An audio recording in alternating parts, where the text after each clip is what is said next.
So guys बहुत ही हंसी वाला झूमर है, आप लोग सुनिए कैसा लगा कमेंट कीजिएगा। ठीक है। दादा भागलपुर में भागल जाला मोर पियावा, दादा भागलपुर में भागल जाला मोर पियावा, दादा ओनी से ले आइल दुई दुई मिहरी, दादा ओनी से ले आइल दू मिहरी, दुनो रे सवतिया चलली भोजन बनावे, दुनो रे सवतिया चलली भोजन बनावे,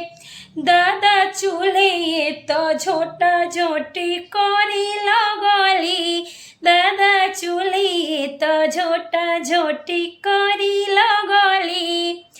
झगड़ा छोड़ा मन चलले पतर बलमुआ, झगड़ा छोड़ा मन चलले पतर बलमुआ,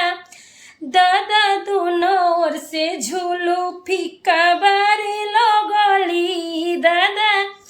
अब न करबी हम दूध मिहरी, दादा अब न करबी हम